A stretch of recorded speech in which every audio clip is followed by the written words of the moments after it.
Hey everybody, welcome back to the SithDominion.com podcast. I'm your host, Dr. Dana Martin. With me tonight, I have Zane and I have Andre Whaley. How are you guys doing this evening? Yeah, awesome. Good. Here, yes, so. I know we were late. That was my fault because I was playing some music from my past. No, Dana took a nap and he forgot to wake me up. Oh my goodness, what a week. It has been a crazy week. I don't think I'd talked to my son in over a week, and that was true because he was sad. Zane, I've been practicing a lot. We've been doing like 6 to 7 hours a day. Not even joking. Sorry, there were a couple days we'd show up at like noon and we didn't leave until 7 or 8 o'clock. That's right, Spooky. Just got it today. Yeah. So. It's a lot of practice. And yes, Spooky, you called it. I asked him, I was like, is that natural? Because, man, if I had curly hair, my hair has a natural kind of straight. My hair has a bit of a natural curl to it. This just kind of enhanced it. So, what's the goal? What are you going for? Suave and debonair? Are you going for some? What are you gonna do? I thought it'd be cool to perm my hair. We'll see how it turns out. Thank you for this worth speech and for listening. No. But the nice thing also too is it's not permanent. Like it's permanent for this hair, but like it'll eventually grow out and then it won't be as curly. So it's not like I'm gonna have curly hair like this for the rest of my life.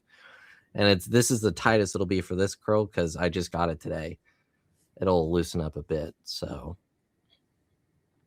that's crazy. I'm trying to. Yeah. Awesome. I gotta play with my hair now. Well, hold on, let me rephrase that. I gotta experiment with my hair now. Because what if I go bald and then I can't? Yeah, that's a real thing. Or Zane, I grew my hair out long. I never did the perm. I did dye it, and I'm glad because we're losing hair, man. We're losing it. Well, Zane and his sister caused a lot of that hair falling out. Zane, I like your new background. Thank you. I thought I'd get more accurate for this show. Yeah. Oh. Whoa! Look who just showed up. The U.S. government disliker. Wow. Can I just hold up before you say anything? Can I just for what? Whatever. Everything.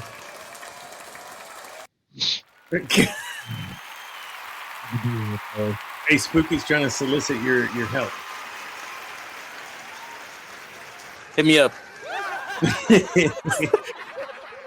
Cam, welcome to the show.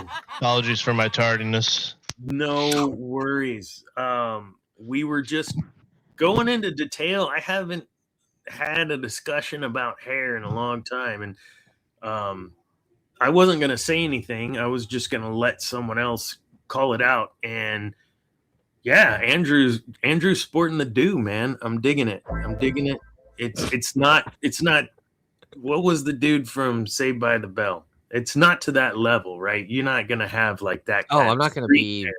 No, he's too young. He doesn't understand that reference. I do. I watched Saved by the Bell. Look, all defensive. I'm old enough. I saw it. I love it. I think it looks beautiful. Thank you. Oops.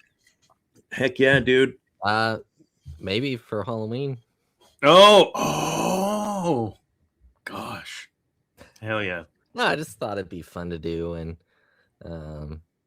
might as well. You got time now. Yeah, why not? While you have it. Looks beautiful, bro. My goodness. See, right. My supporter and Cam Dana over here is like, you look ugly, dude. So I didn't say what. Get off my show. I'm the one that noticed it in pre-show. Straight. Oh, Andy's gone. I just like to give it up for Andre Whaley over here. He was a great guest. Love to have him on next time. Honestly. What a guy, bro. Zane and his stupid ass soundboard got us hit with copyright warning again because of the disco he did it when he came on. The Star Wars disco apparently is still under copyright, and you cannot play more. I love it, dude. I gotta wait another 40 years, 50 years. I don't know, whatever. I thought it was like 70 6 or years, 7 months. What? I thought it was like 6 or 7 months. It has to be over 100. I thought it was 75, but I guess I'm wrong. That's so lame that they do that. Whatever it is, it's still. Yeah. Before we get into anything, could I just talk about this week in football? We're a bunch of guys. Yes. We like football. In I football, love football. Let's go. Texans showing up 30-6. And sorry, let me rephrase that. Texans defense showing up to the game. But I don't know where their offense was, but their defense scored 2 of those touchdowns. how bittersweet was it that Aaron Rodgers' last pass was a touchdown? Not to a Steelers receiver, but it was a touchdown. So It was a touchdown. That was you know so what, sad. Come back one more year because that's how his season ended and his career would have ended like that. He's washed. I mean, yeah, it kind of sucks because he was holding the Packers together for Almost so got, like, long, 19. but he's washed.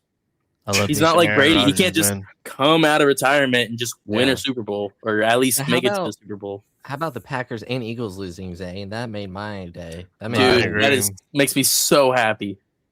I mean, I'm agree. already calling it. You're gonna hear it here. It's gonna be Pats v Seahawks. Rematch. That's just what of it is. the I wanna see the quarterback rematch. Super Bowl, I think have it was. no idea. I actually avoid any other NFC team.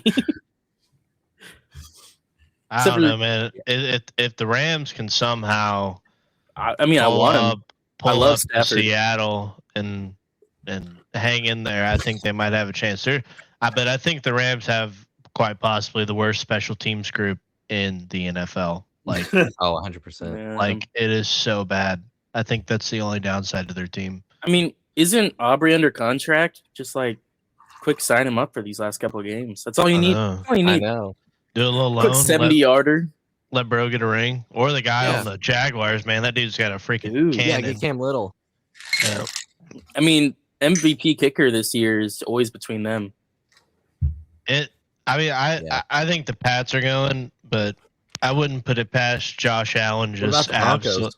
absolutely willing. What about the to- Texans, guys? Come on, let's not have them out there. Just because they're going against the Pats next week doesn't mean anything. Okay, they got this in the Let me bag. throw this at They- y'all. Let me throw They this do at have y'all. they do Bills. have another worldly defense though. They do. What about dude? Look at Josh Allen though with the Bills. He doesn't have Burrow, Mahomes, or Lamar Jackson in the playoffs. If he doesn't make the Super Bowl, gonna have to have a discussion about him. I don't know. He Not just has Allen, but the Bills. he has a chance next year though, because I mean Mahomes will still be out. Lamar don't know what his True. head coaching situation is going to be like. Burrow might be That's retired. fair. There's no way Burrow retiring. I mean, He's not that old. He just Yeah, graduated 2019. but he's checked, bro. He plays for Yeah. the Bengals. Lions It's like and it's His like first season or two, they made it to the Super Bowl. the only His worst thing first year, yeah. probably be playing in hell. That would probably be the only thing worse than playing for the Bengals. The Browns. No. I think the Bengals have them beat. I don't know. How- it how would be is cool Zach to see Taylor him not somewhere fired? else. How did Zach Taylor not get fired? Because they're It too is cheap what to it go is. pay for anybody else, bro. Exactly. Yeah. Yeah, I don't know. I kind of want to see Josh Allen get him one. It'd be nice to see Superman get one, but I think he just has to do way too much. And I think the Pats Yeah. and Well, you got Drake May over there. yeah, You know? And honestly, he made me like the Pats this year. He really did. That's I true. wasn't. Yeah. I used to hate him, obviously, because of Brady. I like Mike Vrabel. He's a But- good dude. If I Yeah. played football, I'd want to play for Mike Vrabel. Mm. He was a hell of a player. Good Mhm. team Yeah. captain, good team leader. Hutball. Hell yeah. Just anybody but the Bears, because Ben Johnson is just absolutely insufferable. well, Bears not beat the just him, Packers. but, you know. For the first That time in That Packers game was crazy. It was Yeah, insane. that was the first Green time Bay they was beat the up Packers in the 15 playoffs in, points for a 100 while. years. I've never Yeah. seen a team play not to lose more than the Packers did during that playoff game. It was great, though. It was great to see. How many times has Jordan Love tried to have his Aaron Rodgers moment and they lose a game because he tries to yeet the ball down the field and throws an interception? You know what? He's doing better than Aaron Rodgers right now. So he eats the ball every time he throws, bro. He's like a good mix of Favre and Rodgers. Yeah, he's not like an amazing QB, but he's there. I mean, he's pretty mid, a little better than most. How about Jalen Hurts? Jalen Hurts is awful, dude. Yeah, no. Saquon had the Madden curse this year. Free AJ Brown, man. Was he on the cover? Yeah, he was on the cover for this most recent Madden. Oh, and he went, it's a real thing, man. Never before have I rooted for the 49ers, and never again will I. Oh, I know, dude. But for that one game, I'll take it. Yeah. Yeah. Dude, I was in like Instagram and there was like a post about it, and it was, okay, Cowboys fans, who are you going for? The Eagles or the 49ers? And the Niners. Dude, Absolutely. all the Cowboys fans are saying 49ers, and the 49ers fans are like, oh, we're your rivals. We don't want you. And it's like, dude, pick a better rival. We have the Eagles. We're not rooting for the Birds, bro. I will literally just not watch the game. They're like the third wheel rival. I don't know what they're thinking. They're terrible. Yeah, we haven't been rivals in 30 years, bro. We have not been rivals with the 49ers in my lifetime. Wow. Yeah. But I grew up hating the Birds at all costs. Anything but the Eagles. Anybody. The Birds. Oh, I know. And Washington. And for me, it goes Eagles, Packers, Washington, because they've kind of fallen off a bit. Yeah. Niners, Giants. I mean, I know they beat us last week, but come on, we weren't really playing. So, you know. And then the Cowboys, because we also hate them too, but it's really just Jerry Jones. Right. Yeah. As a Cowboys fan, I hate the Cowboys. Facts, bro. I hate what the Cowboys do to me, man. Every year. Every year. I remember when I was a kid, man, we lost on Sunday Night Football, man. That ride to school with Pops in the morning was tough, bro. Same, dude. I would hear it every Sunday. And now, dude, I gotta tell you. Now, bro just doesn't care. He sends me texts during the game laughing, bro. When Zane was really tiny. Like, God, you were when you used to drive me to school? Yeah. Yeah.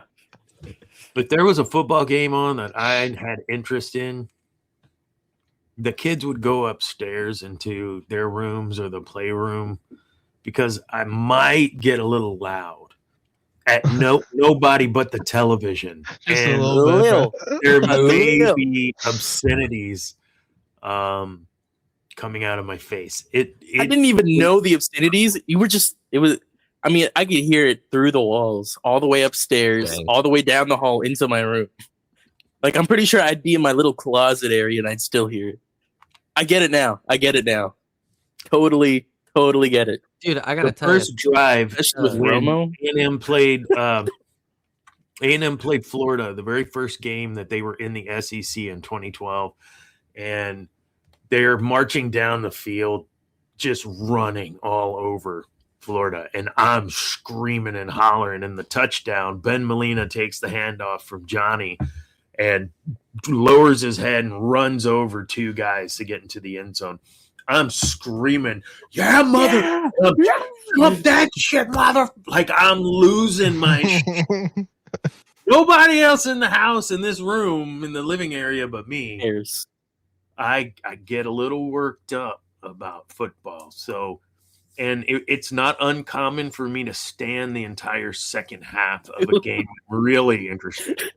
And it's not a still out. Just 7 overtimes.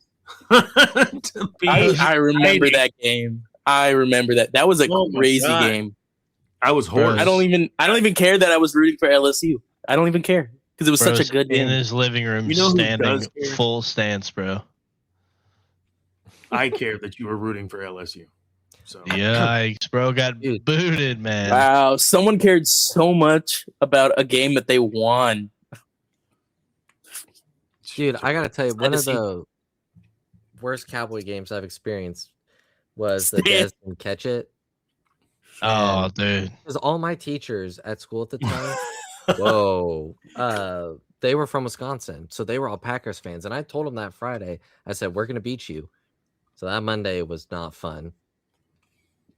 Well, The technically, cheeseheads were cheeseheading, bro. technically, it was a catch. He did catch it. So. He did catch it. He did catch it. Even by today's rules, he caught it. So yeah. And he's still I just like to say, for all the Packers fans who hates on the Cowboys, you tied with us. Yes. Now that means more to me than it does to you. Yeah. But you tied with us. So if we're so bad, you're right there. Yeah. Our defense sucks. And guess what? You only played one more game than us anyway. So exactly. Yeah, you got to love the TU fans. Magically, all of a sudden, it's see, we should be in the national championship because we beat A&M and they got beat with University. Y'all lost. That's all I'll say. Like, maybe Miami was a little better than what everyone gave them credit for. Dude, Miami missed 4 field goals. They actually put up against the Aggies. I think we were just that buns, bro. And the wind was 30 miles an hour. The wind was 30 Miami missed miles. 4 field goals. Miami missed 4 field goals. James Madison went up to Eugene, Oregon, and put up 34. Y'all had home field advantage. I do want to say I have just a completely different take on the whole Aggie football situation. I think it was an actual embarrassment those last 2 games of the season, both at TU and at Kyle Field, and everyone from the head coach to the players,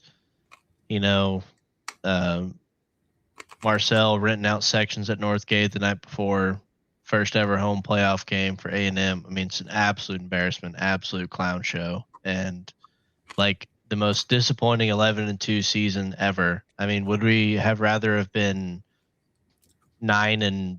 Okay, thank you. I was waiting for the 8 to fall out of your mouth. Well, no, again. I mean, we'd rather have like 10-3 or 9-4, and we go play like a, good bowl game, 14 or 14 versus 16 or 18 bowl game or something, and then we at least you got a bowl win, but I mean, it's an absolute embarrassment, and I hope next season we come back better, but I don't know. I don't know if we have the right guy running the ship, and I would like to think so, but I think, I'd like to think so too, but as we all know, culture doesn't change in a year or 2 years. And I also, not to cut you off, but I don't like the fact I saw a lot of people on TexAgs and Facebook and talking with people at work like, oh, I mean, these guys want to win, and, they're just kids, blah, blah, blah. I'm like, these guys get paid now. Yeah. So so if my quarterback for my college team makes $500,000 or $1 million a year to play football for my college program, I can criticize them because they receive compensation for their services now.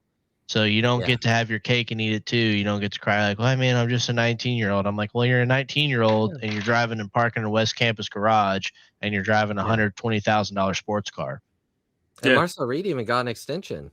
He signed And so, I mean, I'm going to criticize you because that's what we do. It's what we literally just did like 5 minutes ago with the pro players. Like you're being pro now. Yeah, you're being compensated for your services. If you don't show up on Saturday, I'm going to criticize you and call you. I saw something today that showed the top 10 payouts, and I think 5-something million is what the top quarterback is getting, top player in NIL money. $5 million for a kid. Pretty sure Arch was getting like he's 4.5. The one. But or maybe it was 4.5. He was number 1. Arch Manning was number 1. Yeah, Arch is depressing. He's taking a pay cut, and then the quarterback from Cincinnati that's going to Tech, he's got like he's signed like a $5 million. Dude, Tech has got crazy bread, bro. Oh, money, man. Oh, my. Crazy bread. Roster didn't score a single point in the playoffs. And Indiana went and absolutely murdered Oregon. Like that was weird. But Well, they got honestly, like, I mean, I love seeing the memes where it's like all the dudes on Indiana. Some of them have played like one guy played with like Trevor Lawrence like a few years ago. Another guy was like they're saying like everybody's old, so they're beating up on 19-year-olds. But I just love the whole Kurt Signetti. Like I got a bunch of 3-star guys that have been in here for 6 years, and we're gonna pull up to your stadium and just take your soul. Right. Man, there's a lot of difference in 18 versus 22, man. Let me tell you. Yeah. yeah, there is. Jeez, man. Hell yeah. I love me some Indiana, man. They just go there and they just take the life out of every team they play, bro. I hope they run over Miami. I hope it's not even close. I'm kind of mixed. Like I'd love for it to be a good game, but I mean, I just don't see any way how Miami competes with them. Like, I just think they might get boat raced. You never know. Oh, yeah. They've surprised us before. They're in the national championship for a reason. Yeah. I mean, so I don't think anyone but Miami fans picked Miami to beat A&M. And they're in Miami too, right? Yeah, they are. Yeah. Oh, so, I mean, they got that going for them. Dude, the ticket prices are insane. They were showing for just like an average good seat, it's like $25,000 for one ticket. $25K. Yeah, criminal, man. And criminal. And it was like for a suite, it was like $1 million for a suite for one game. Oh, looks like Arch Manning can just go there. I know. I mean, I feel Dana would help us with the cost with his +1. Yeah. Dana, buy us a suite, bro, and ride it off, dude. Ride it off. Look at all those tax you can save. For how many free money? Free money. money. Just open up a daycare center. A Leering And Center. then we could It's a go. Leering Center. A Leering Center. The TSD Leering Center, bro. Oh my god, that's criminal. Speaking of criminal, that's a great segue. Tonight I wanted to talk a little bit about the legend characters. Legend characters being defined as those who were in the original trilogy or a part of that original story from episode 4 to episode 6. And we keep joking about Palpatine somehow, right? And that's a good example of a legend character was brought back in today's movie cinema. Do we like the legend character being brought back? Do we like it in this way? Or what would we have done different? And we've talked about this specific example quite a bit, but we haven't really talked about Han. And they brought him back and then just wiped him. And of course, there is the quote from Dana where I'm like, "You killed him in the stupidest way." Killed Han Solo in the stupidest way, man. Yeah. Where I'm so pissed off. Damn it. Sorry. Just so that's kind of where I wanted to take the show tonight. Talk about some of these characters that they have already brought back, but then what are some other characters that they could or should? And when we talk about Han Solo, he got his own movie. So when I say a legacy character that they bring back, I mean, they've put him back onto the big screen. So that's what I wanted to talk about tonight. And I'll throw the first one out there, Leia. I want to talk about Leia because I feel like I was real excited to see her back on the screen, but I was not excited to see what they did with her. And that's probably because of Legends, where they had her as the Chancellor of the New Republic. They had her work. She was a Jedi. Just several other things that contradicted what I grew up with or aged with in her story. And so I do like the idea of bringing her back because I feel as if she would be a part of another resistance rebellion, because she does stand for in her heart what's best and what's right and what's good. But I didn't like her being a general straight away. Yes, I know that's how she came up through the ranks late in the rebellion. She was general. But I just didn't feel like that was the Leia that would have been seasoned through being a chancellor and being those things. So again, it didn't align with what I had envisioned for her. And so, no, I didn't like what they did with her. Was I glad they brought her back? Yes, but I didn't like what they did.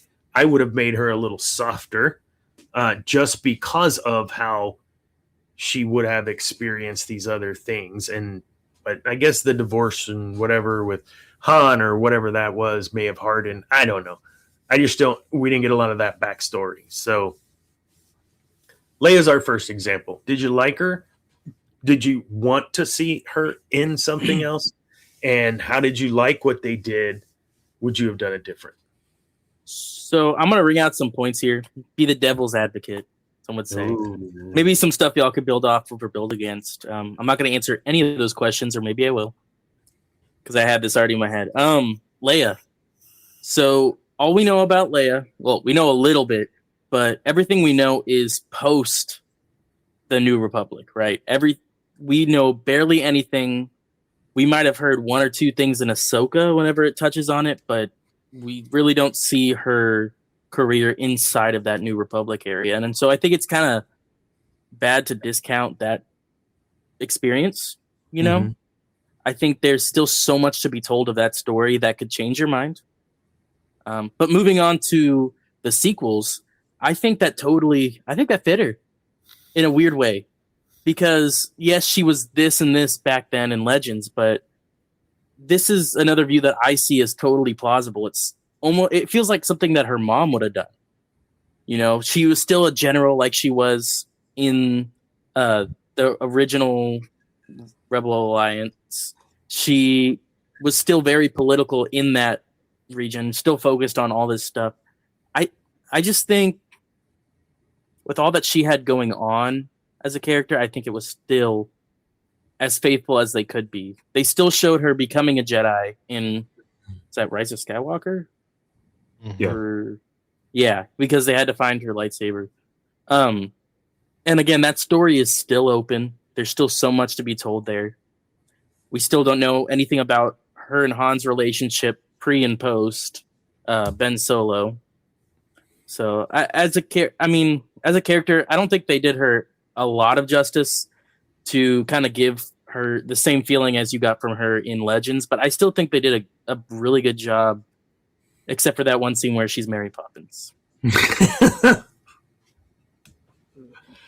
So, sidebar, I watched Rise of Skywalker again in this last week, and I also watched I'm almost done with The Last Jedi. Like, I'm working backward.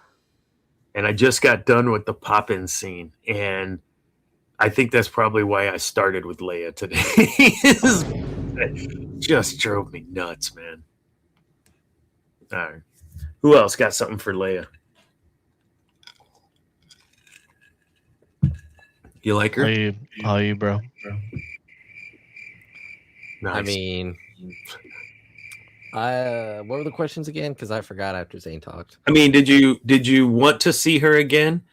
Did you like what they did? What would you have done different? I liked seeing her back. I think it's when you're doing like a sequel trilogy or a legacy trilogy-esque, I think it's cool if you haven't already ended legacy character stories to do that. I would have liked more. I feel like we didn't get a lot really of Han or Leia at all as compared. And I know we were following Luke more, but I think because not everyone reads the books or the comics or everything, or all the legend stuff where you can get more stories and background with Leia. As far as what they did, I just don't think we got enough. I think it's kind of hard to gauge, for me at least, because I mean, in Force Awakens, we see her, a little bit throughout with Rey and Han, and then she's Mary Poppins in The Last Jedi, and then she dies in Rise. So it's like, I wouldn't say, I mean, very disappointed, and I think they could have done more. And I think they still can. I think you can get Billie Lourd if she's interested to play Leia young. Mm-hmm. maybe fill in some of those gaps. And I'm sure there are books that fill in the gaps and stuff that I just don't know about. But I think you take a risk when you bring legacy characters back. But when you see these legacy sequels that are done, 20, 30 years after the fact, you're taking a risk, and sometimes it works and sometimes it doesn't. I mean, you look at like the most recent Matrix movie, didn't work at all. But then you have a Top Gun Maverick. Oh, Dude. Like, you take that risk, and there you go. And sometimes it pays off and sometimes it doesn't. And so I just don't think it paid off, not just with Leia, but Han, and I'll even throw Luke in there. So yeah, is there room for we'll touch on this a little bit now before we get to you, Cam. Is there room for a Leia future side movie like what they did with Han, where you get more? It doesn't have to be the origin story of how we got Han Solo. It's maybe even when she's a general, one of those bits in between, right? Yeah. Is there room for that? Would there be fan interest in great? I don't know, because Solo was great, and obviously, I mean, they gave us some Leia backstory in Kenobi. Right. Sorry, dude. I shared a reel with Cam the other day. It was mid. She's 5 years old, and those guards can't outrun her. Like, come on, she's 5. She has the Force with her. True. I am one with the Force. The Force is with me. I think that was too young. I mean, I know what they were doing with Kenobi, but give us something with her a little bit. And nothing, I just want to make it clear, nothing against the actress that played Leia. I think she did a good job as Leia. It was more on the writing of the show. Give us older Leia. Give even around the same timeline as like how old Solo is. Like give us when she's a general, or even when Ben is young, when she's a mom. Like that'd be cool to see. I definitely would go see that. So Leia just should have never been in that show to begin with. Yeah. Personally. Maybe Leia decides to put on the gold bikini again later, after a mom. Like, I mean, I just feel like if they even just did a fraction of what's in the Kenobi book, we get an infinitely better show than 100%. I feel like if they were gonna do it, they would have took some influence, I guess, from that book, and then the rise of Darth Vader. If you're gonna, it's a good book.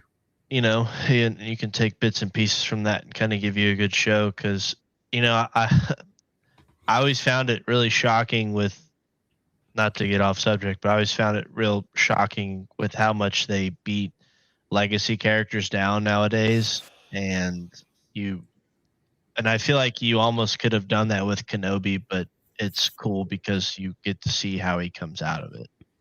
And I think, unfortunately, we haven't gotten to see that. And I mean, we're not really going to be able to see it because, Carrie Fisher's no longer living. But yeah, I think for me, that obviously I was not super thrilled even after rewatching them recently, the direction they took any of the big three, and it just almost feels kind of disappointing because I was thinking before we got on the show, like what series or show has handled legacy characters really well recently, and I think it's pretty rare of who's done it really well. But I'm always going to be down to see more Leia. I really don't want them to do any CGI face stuff. Like, just recast. Like, the problem with the Han Solo thing is nobody wants to admit really why the movie failed, and so it kind of really got it.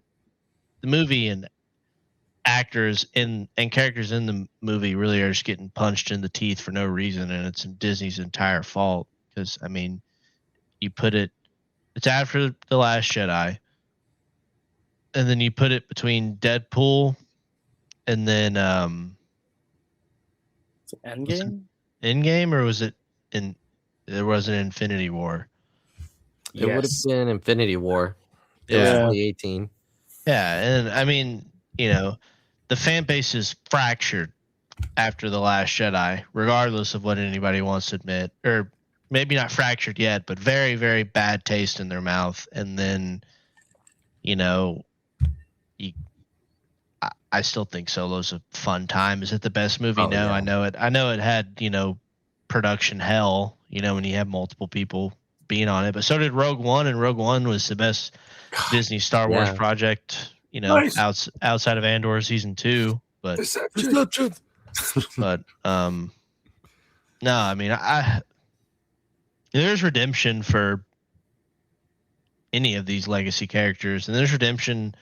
I think if you give it the right story, there's not any current characters in Star Wars that cannot be given a good story, because there's just so much you can do with the world and so much you can do with the characters. Yeah. And I think if they actually give the right people the right, keys to the kingdom, I think we can actually get some good stuff and maybe bring some people back. Mm-hmm. And I think you start that with, this new Thrawn stuff that they're trying to do with, after Return of the Jedi and before Force Awakens. So let's take a sidebar here. There is risk. We've talked about it before. You mentioned it too, Andrew, but not wanting to pay fan service, right? Like, I get that. I'm going to bring back this character just because. Darth Vader is one of the most iconic, well-recognized worldwide villains ever.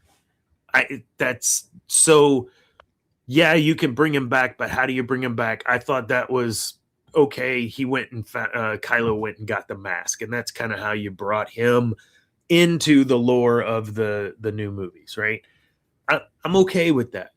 That was good. But that in and of itself was risky.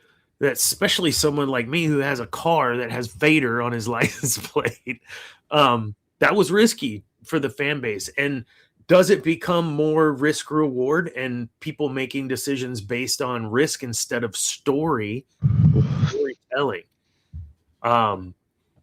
That may, I don't know. I'm throwing that out there for you guys, that maybe they're not taking risks with old characters, and I don't know. Maybe I'm wrong, because killing off Han Solo straight away, that was risky. Well, I mean, we all know he didn't want to do more. Yes. Wait. And I think they did take a lot of risk with the sequels and how they handled those characters. And from my point of view, they saw it. They saw the backlash and have tried to remain very separated from it. That's why we have the Acolyte, which is a bunch of new characters, except for Kiadi Mundi. Don't know why. Whatever. Yeah, let's not. And the little thing of Plagueis.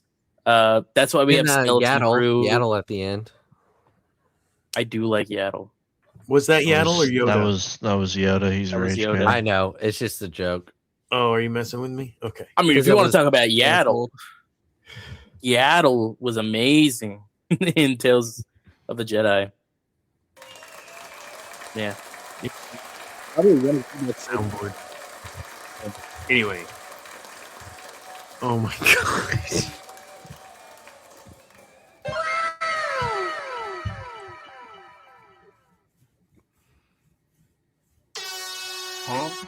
Oh my God, take it away from him. Anyway. I want a hot dog real bad.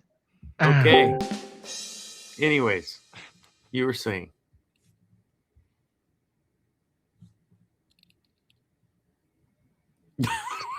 Ew. Way to derail the show. We just went from 6 to 4. Okay. So I saw you blink. So yeah, I think that risk reward thing is a problem for them, and their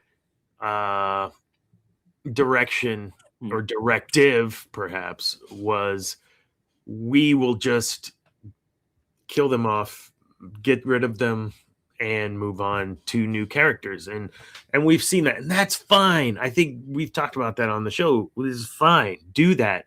Give us a good story with these characters and make us want to know these characters. But yeah. I think like I mean I know the big struggle that you have is when, you know, how do you introduce a new group of characters to your audience and get them to care about these new characters? And while obviously you're in a time period where your legacy characters are still here. And I know I know in Star Wars Theory videos he talked about that was a big thing George, you know, was having a struggle with when he was writing his sequels. And, you know, I do think they took a little bit of, I do know he had, you know, there was going to be some of the stuff that does happen to the legacy characters. I think loosely George had those were some of his original ideas to a certain extent, I think.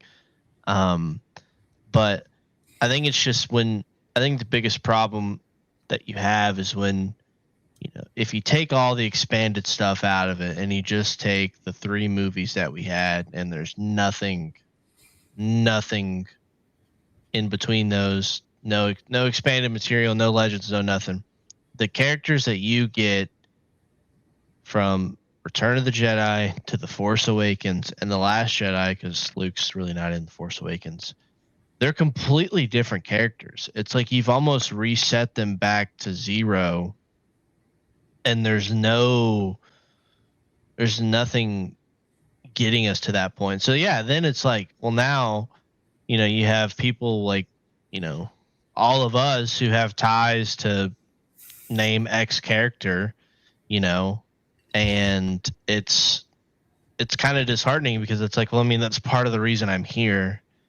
Yeah, I'm interested to see your take on Star Wars, but I want you to, you know, pay homage to this character that I'm, you know, really enjoy. I mean, it would be no different if, you know, in episode 10 of whatever Rey movie what they're going to do, if Rey gets, you know, beat down by someone who's never wielded a lightsaber before, and then we're going to be like, well, she was literally probably one of the most powerful people in the universe in the last movie we saw her in, and now she's she's cranky and grumpy and there's nothing getting us there, you know? And so it's just like, at that point, if you don't know what you're going to do, or you don't feel confident that you can pay, you know, homage to your legacy characters that are really getting people in seats, then just don't, you know, don't have them in there. Go to a different period of time. Don't try to finish this, you know, don't try to finish the story that's after Return of the Jedi. We're 200 years in the future, right? You know, Master Skywalker who rebuilt the Jedi Order, and now there's, you know, 500 Jedi across the galaxy, and there's 200 Sith or evil people, you know, like, I mean, leave it up to ambiguity, and then, you know, you can kind of fill in the gaps there. But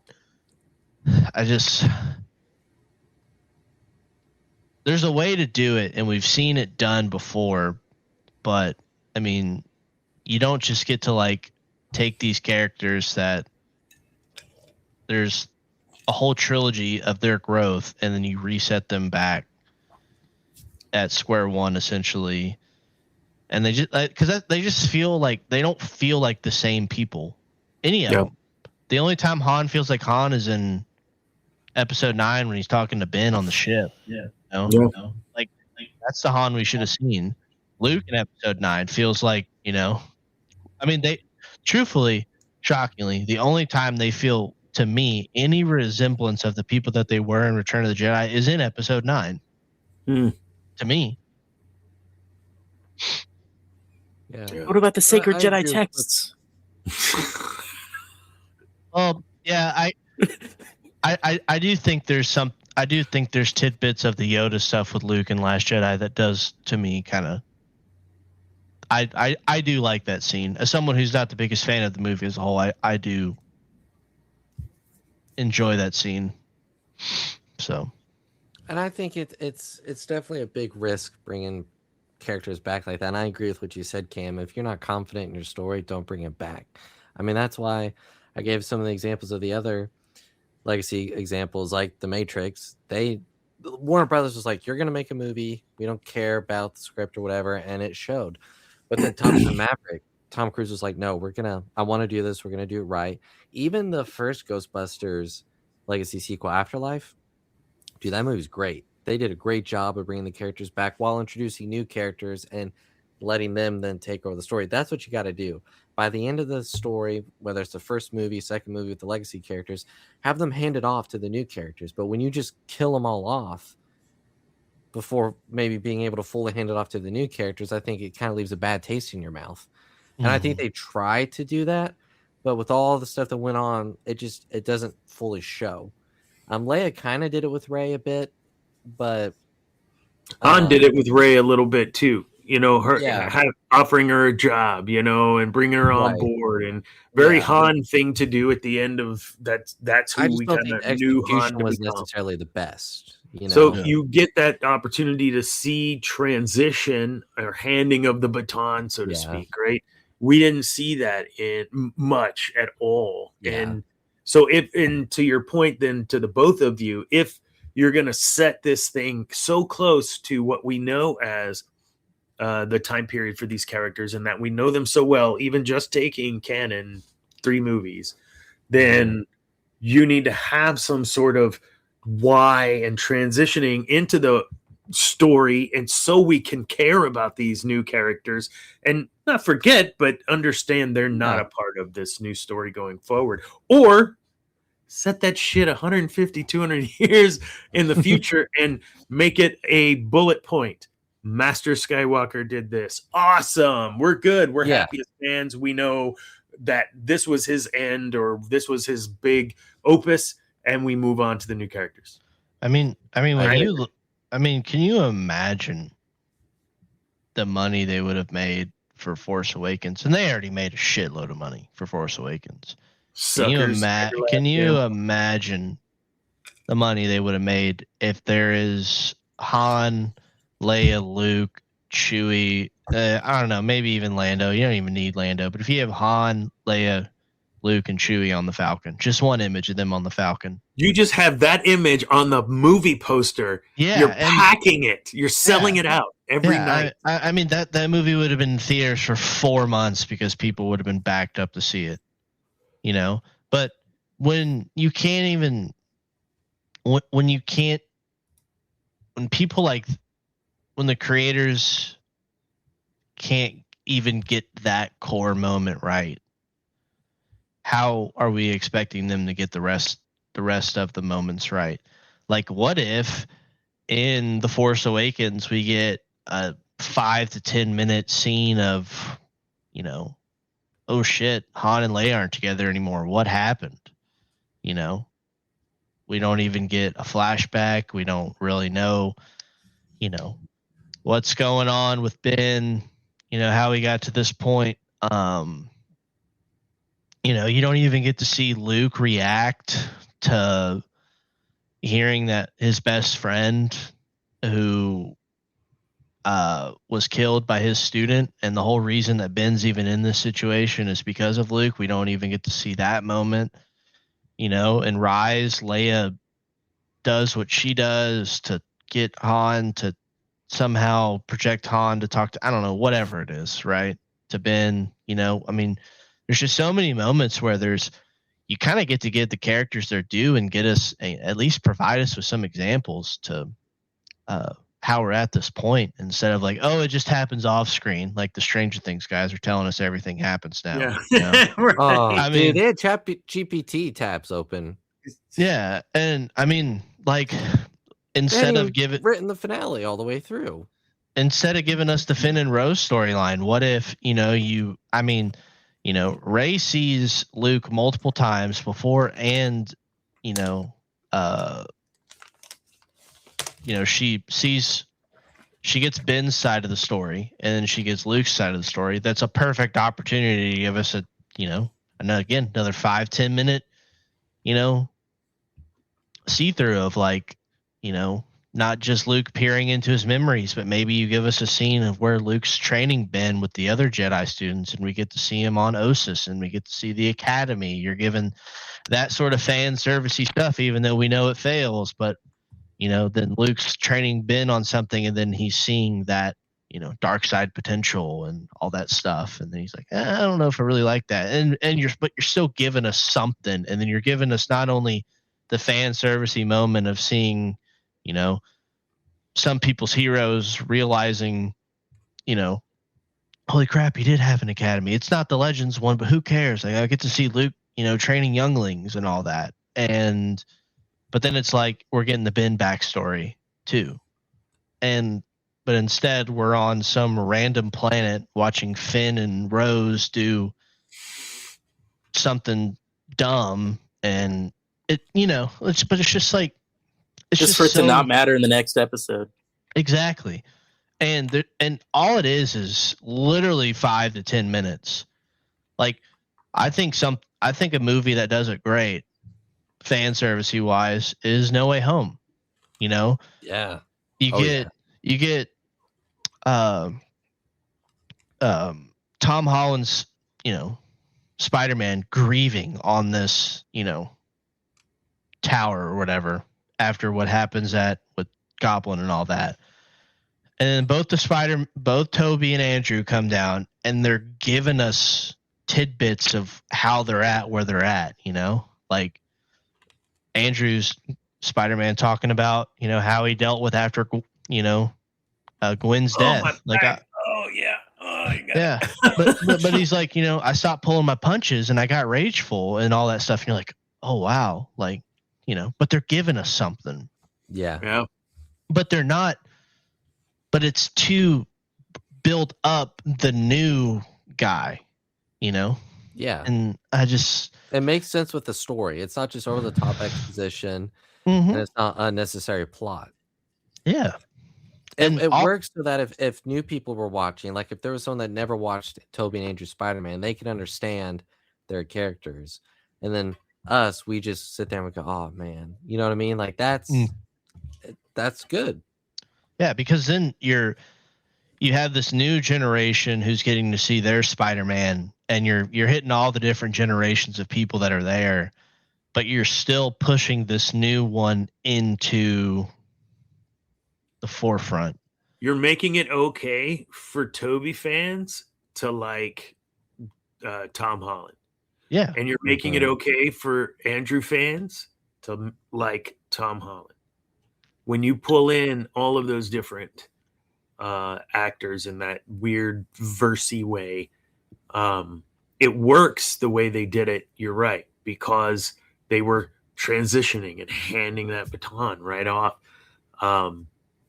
It makes a lot of sense. The one I don't even want to say bad thing that came from No Way Home, and it's not even No Way Home's fault, is it did the multiverse stuff so well that then like everything turned into multiversal things, and it became this thing where even Star Wars, it became an excuse to kill someone off as a character because they can come back as a different version. And I know that's in the comics and whatever, but it got to a point where it was just like, okay, this is just a fallback. It's a failsafe,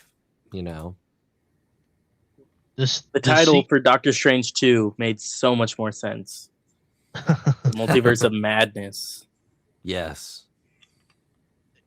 They really need, and I think they could do it. I think the Hunt for Ben Solo would be very much bold and would be, clearly there's a good story behind there. You brought in my opinion, if you can bring Palpatine back, you can pretty much bring anybody back at this point, except Uncle Ben. Yeah, Uncle Ben's never coming back. But you can bring if you can bring Palpatine back, you can bring anybody back. And I've been rewatching Rebels, and I told Woods the other night, I was like, man, I would like to see the sequels get their Clone Wars, their Rebel. I know they tried with Resistance, but it would just.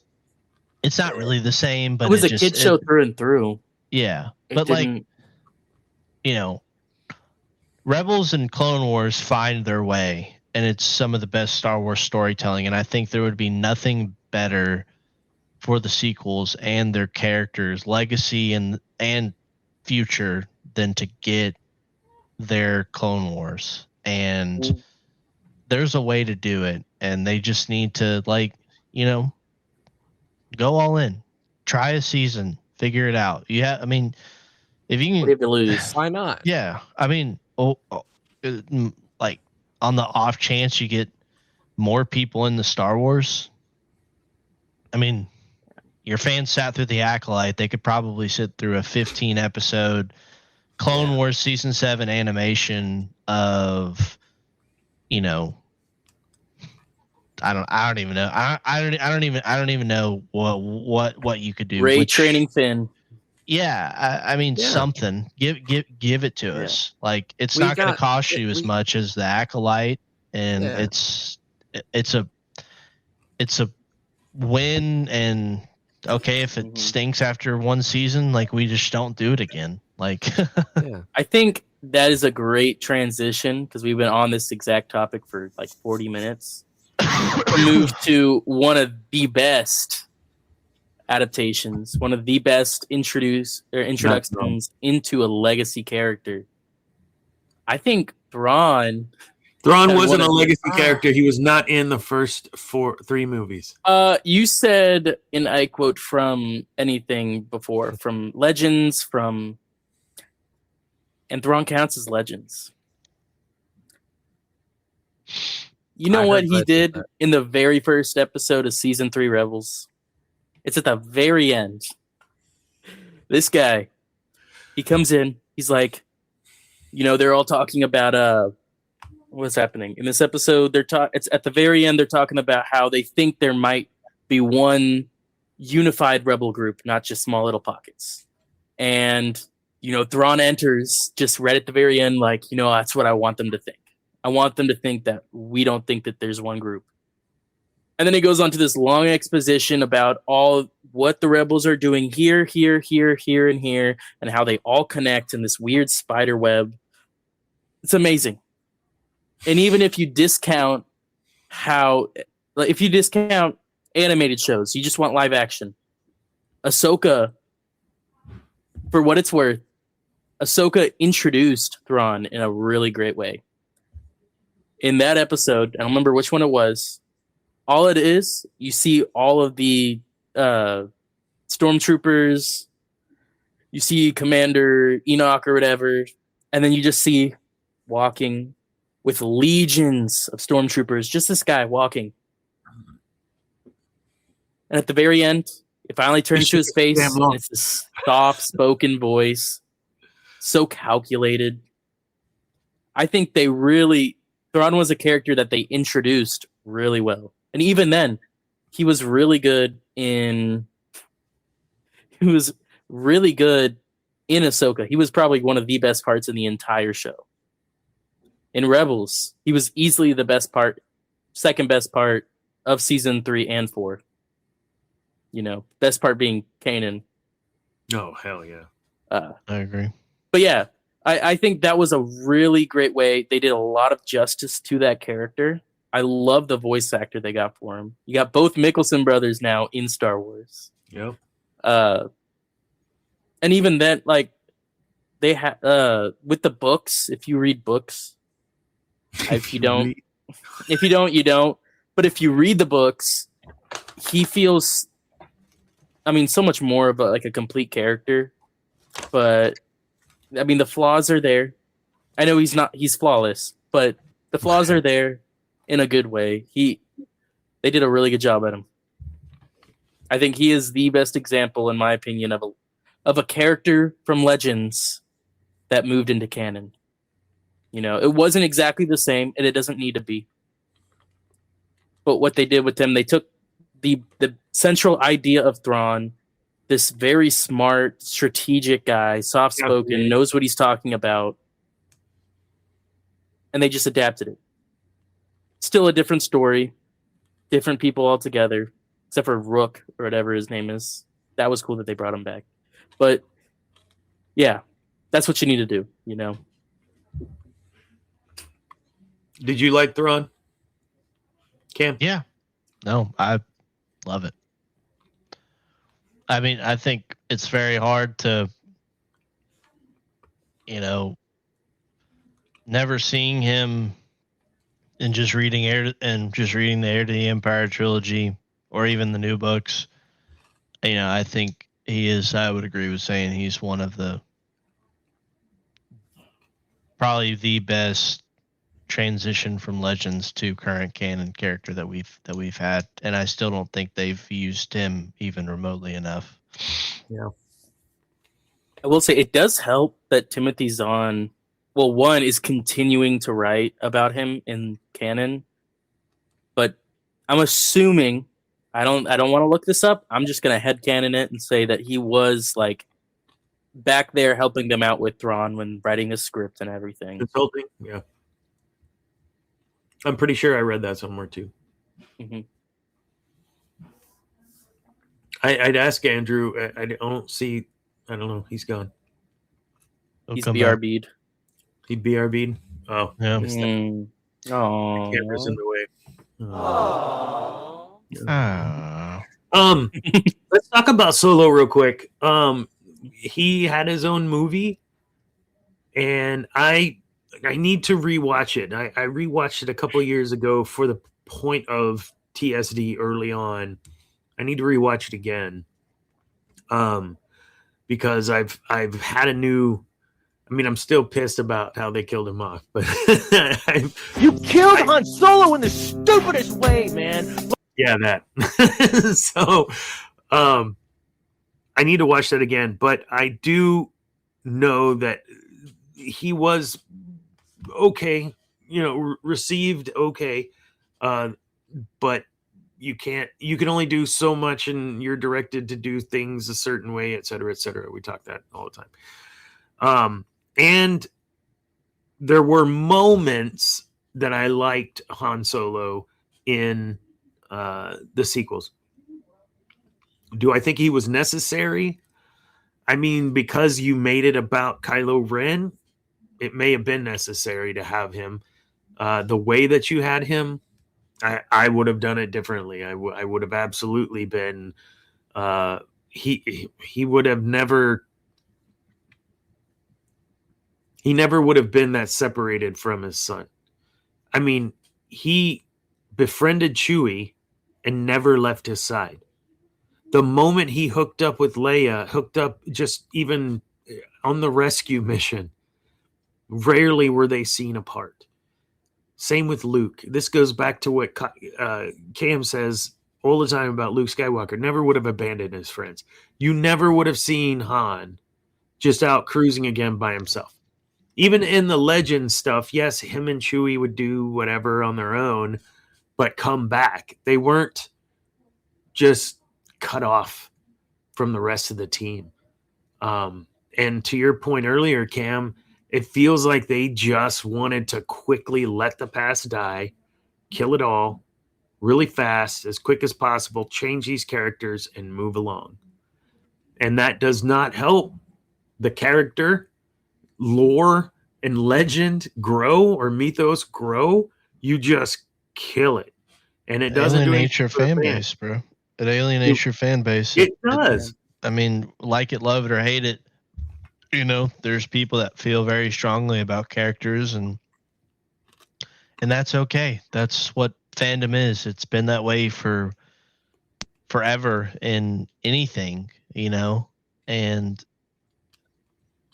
when you and it's becoming a lot more prevalent now with how expensive it is to just, go to the cinema, buy toys, buy video games, buy whatever, when there's nothing worse than paying, $25, there's nothing worse than paying your hard-earned money going to something and you almost feel, I guess, attacked, or you feel obligated, not not, like, what are we doing type deal, and I think, that's how a lot of people felt with, the sequels. There's a lot of people that, saw the OT in theaters, or there's a lot of younger parents that, watch the sequels in theaters, and we're big Star Wars fans, and now they have young kids and they're wanting to go see it, and they're like, what have they done to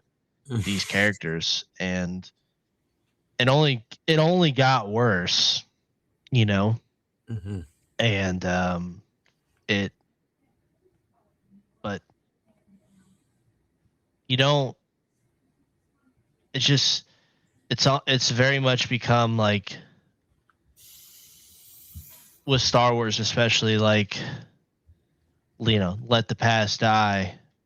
But it's like, no, like, you don't have to do that. There's still ways that you can pay homage to these characters and these stories, and still do the new thing you're wanting to do. Like, did you have to shoehorn Lando Calrissian into the, like, I felt that was just there because, and I didn't like it. I love Lando. He's one of my favorite characters, but not like this. No. It was weird because I think it was a cut scene, and then they explain it in the book that whatever ex-stormtrooper that was on whatever planet that was actually his daughter that got kidnapped as a kid. Mm-hmm. It was like a whole thing. Soros. I don't know. I feel like there would have been a whole better way to implement that. Santa? I'm just thinking the way. Imagine this, right? No Han Solo. Han Solo doesn't show up till maybe the last movie, and that's in the exact way he did. What if, instead of Luke turning on Kylo as the catalyst for everything, what if Han died in a mission that maybe Luke could have saved him from? Yeah. That leaves maybe Chewie with Lando back at the Millennium Falcon. That brings Lando back into it, and maybe a cooler role, right? That takes Han Solo out of those two movies completely, basically, right? Gives Kylo, in my opinion, a way better reason to turn. Not just because, Luke saw a bad vision and now, it's more like, you could have saved my dad. And then at the very end, he still shows up in episode 9, saves him. He's like, you don't have to do this.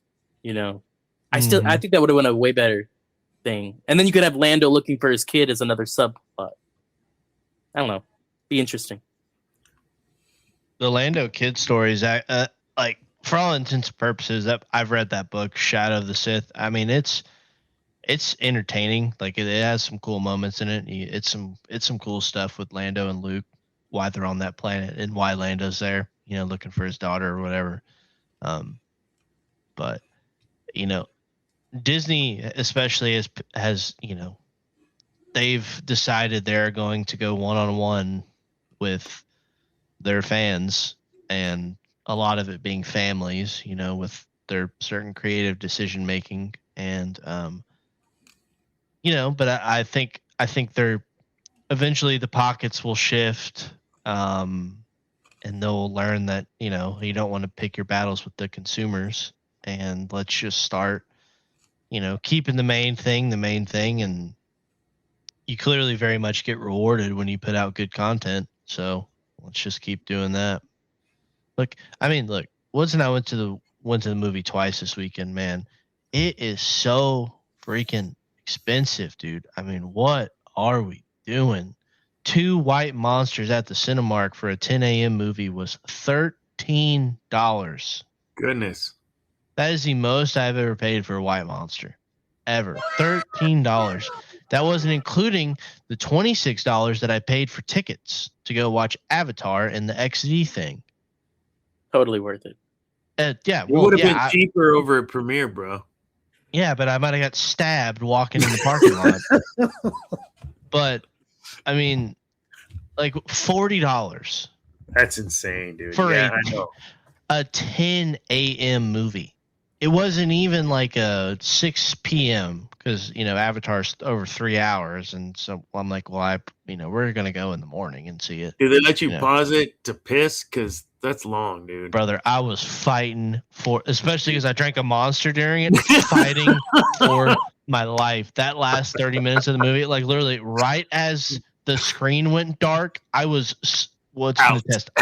I had to take a break. I had to take a break. Sprinting down the stairs. I mean, I almost jumped over the railing, like, and just hopped on the ground, like, just like to get out of there. But Sunday we went and saw The Housemaid for a $12.50 showing. Tickets were only $7, and we went stopped at TXB on the way there, Dana, and picked up some snacks, and then went and stuck it in, you know. And still, we got 2 drinks, two things of candy, and I might have got one of the TXB beef sticks, and it was $17. You gotta sign up for that Chug Club, man. No, I got all that. And then for 2 white monsters, I got for $13 at the Cinemark. That's crazy. I mean, I used to love going to the movies, man. Love it. And I still do. I still have a good time. I mean, sometimes the theater etiquette is hit or miss, and I think that's more of just a societal thing. But don't watch Wicked. Yeah. But like, I mean, if you're gonna get people, like, if we're gonna get people back in seats, man, you gotta make. I mean, how does a family of 4 go see Star Wars, the new Mandalorian Grogu movie, on a Saturday at 4 p.m.? It's gonna cost $65 to get in the movie. Yep. Before you get anything to eat or drink for the kids. Yep. I don't get it, man. We got to do something. There's got to be a way to. And then on top of that, we get in there, dude. Saturday, 10 a.m. I understand it's early. Get in there, walk in. We're the only people there. Not a word. No. Hey, good morning. Welcome to Cinemark. You know, scan your ticket. Hey, you know, enjoy your movie. You know, blah blah blah. Nothing. Just it'll be on the left over here. Like, I mean, drones. I mean, I guess because I work at a bank, you know, where customer service just beat into me. Like, I guess, you know, I think about it more now. Now, I'll shout out the guy on Sunday. He was nice. He was a good dude. Said, hey, welcome to Cinemark. Good afternoon. Enjoy your show. You know, shout out to that guy. But the girl on Saturday, I mean, we got to get it together. Like, I cannot justify paying the amount of money it costs to get into any place now, and you're not going to give me good service. Look, and we were talking about Risk, the Shadow Scarlet Fire, your alt, Eris Corban. That's why we wait until it hits Disney Plus or Walmart Blu-ray. You're the Risk. And I will tell you, I wait. I was gonna. I'm a huge Tron fan. And when Ares, I was like, you got Jared Leto. Okay, whatever. Don't say that. Come on, bro. Whatever, let's go. He has so much promise. But I was like, I can't. I'm scared. I'm scared of what they're going to do after what happened in the other movie. Did you watch it? I didn't go to the theater to watch it. I started it because it's on Disney Plus now. We started it, I guess, Sunday. We were going to watch it. Charlotte and I punched it up. We got about 30 minutes in, maybe. And I looked over and I was like, I can't do this. This is terrible. And she goes, I'm glad we didn't pay money for this. And I was done 10 minutes in. So the second Tron wasn't that good. The first one was really good, but the second one, it was very hit or miss. So, you know, here's an example of your quality, right? Like we talked about this on the show last week, where people's butts are not in seats because the quality of the shows are terrible and the production quality isn't there the way it used to be. And we're not saying that lightly. Like we go to the repeatable view movies multiple times. Oppenheimer, or I brought up Dunkirk, was a great big cinema movie. You can't get that. When I was expecting from Tron, that same sort of feel, but I was so fearful I didn't go to the theater, and I'm glad that I didn't. Unbelievable. You're But who's to say?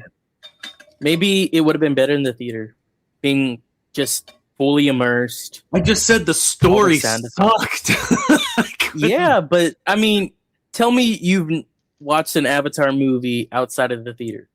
Yeah, several times. Pretty good. And how has those stories been? I like them. I really do. I like the Avatar. I don't know. The stories for me are never really good. Although this last one was really good. I thoroughly enjoyed. The second one's probably my favorite, but to be fair, I did not see the first one in theaters when it came out. My dad, I think it was like the 3D one we tried to go to, and it just the flying made young Cam a little nauseous. So I never went to see it. The second one I love the family story of the second one. I enjoyed this third one. I mean, it was a little long, but the thing is like, and it's the thing they're doing now. And I haven't seen Landman, but I've heard the drive from Lubbock to Corpus and bros there like same day or whatever. There's some scenes in Avatar where I feel like we missed out on like 5 to 10 minutes of traveling, and I think it would have been because I just love the world. I love the visual look of the world, and I think it would have been cool to see that. And like, I think we need to get away from this fast traveling nonsense. Like, there's ways to incorporate it in your story to where, we're not just they're not from point A to point B, and they're, like, we can fix that. Although I still thoroughly enjoyed it and would watch it again, but the second one for me was still my favorite. And probably the most beautiful movie I've ever seen outside of Dune 2. That was a pretty movie. Of December, huh? Doomsday. You ready for that? See, that's like, which one do I go see first? Both. Ooh. They're both going to be long. I think I'm seeing Dune 3 first. I'm not going to lie to you.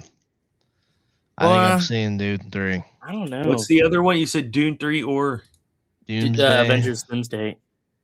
It might be better to do Doomsday first, get a movie out of the way, because that one's going to be so hit or miss. It's either going to be a really good movie, or it's going to be one of the worst Avengers. Hold up. Side Doomsday. What do I need to watch before Doomsday? Just don't watch a fucking YouTube video, bro. I mean, you don't. Thunderbolts was really good. There hasn't been any build up to anything we're going. I would just watch maybe like the Fantastic Four movie, and I haven't seen that yet, and I think you'd probably be okay. Because they're bringing in a lot of older content, like from the original, like from X-Men and Fantastic Four. Yeah, that kind of stuff. There's so much. Just Colossus apparently might show up and fight the Thing. Oh, nice. I don't know. Which means you have to watch Deadpool. Yeah, I wouldn't put much thought into it, bro. I still think it's gonna be cool. I love the Thor teaser. It also like almost decanonizes Love and Thunder to a certain extent. Or not decanonizes it, but like makes Thor more serious, which I think the Russos do Thor really well. I'm just, we'll see where it goes. Hey, you know what? They're taking a swing. Multiverse, Dr. Doom, Robert Downey, great actor, bringing back some of the fellas. Hopefully Doom just kills a lot of people and we get, some recasts of Avengers, and the X-Men are now in the MCU, and we'll see where it goes. I mean, this one shouldn't end off a lot of stories yet. They still got Secret Wars or whatever. Mm-hmm. Not Secret Wars. I think Secret Wars is where they're going to reset Secret Wars. Everything. Yeah, they're doing Secret Wars. You're thinking of Secret Invasion. Sorry, I got it mixed up. Which, by the way, I thought Secret Invasion was a great show. There was a lot of dialogue. I love dialogue. That shit was. Anyways, can I just say, talking about Thor, I loved seeing that like post on Twitter with Taika Waititi saying that he recognizes he has the worst Thor movie. Yeah. It just warmed in my heart so much. Going to Because I love him, but that was not a good Thor movie. I mean, you're coming from Ragnarok, which kind of sucks, but it's like Green Day following up American Idiot. Like, how do you follow up American Idiot? It's literally not like. I mean, don't get me wrong. I laughed during Thor: Love and Thunder at a lot of points, but I was like, I remember looking at Woods like halfway through it. I'm like, this is one of the worst MCU movies I've ever seen. It wasn't as bad as felt out of place.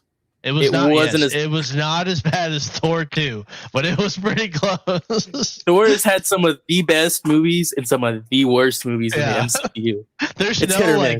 There's no like Iron Man 3. Like, I mean, it was all right. We'd watch it again. It's like you have two Thor movies that you're watching, and then you have 2 others that you are just not even rewatching. Thor 1, Thor 2, Thor 3, Thor 4. Which means Thor 5. What would be one legacy or legend type character to bring into life again? Would you want a character like we talked a little of Leia, maybe some side stuff of her in between years? What might you want to see more Thrawn? No, like like there's some other like. We talked about Wedge. We touched on Wedge once before. I'd love to see, and maybe they'll do some of this in that Starfighter series. I don't know where it takes place on the timeline, but that was after the sequels, or like, is it? I don't know. I don't. But I'd love to see some of that stuff, right? Like the some missions and some rogue squadron type stuff. That could be something I wouldn't mind seeing if done 5 years after 9. 5 years after what? 9. Man, that Ray teaser at the end of that movie is gonna hit like crack. Ray will return. or a little Finn cameo with the lightsaber. I think bringing John Boyega back though. We need some X-Wing content. Give us some Wedge. Give us some Karan Horn. Maybe a teaser. Don't even bring him in. Just like mention his name. Maybe he just is. Maybe you don't focus on Rogue Squadron. You focus on this other one. But you just hear a talk about Rogue Squadron and Karan Horn, and that's it. Ryan Gosling is Karan Horn. 5 years after Episode 9. Yeah. So we saw Wedge in episode 8. Yeah, no, 7, 8, 9. We saw Wedge in episode 9. And if they are rebuilding the new Republic, whatever that ends up being, then you could bring him in as an instructor or as a consultant. You know what I'm saying? You could bring in those old and transition. That's what I'm saying. Like as a teacher, not a pilot. 60s, 70s, like he'll be old.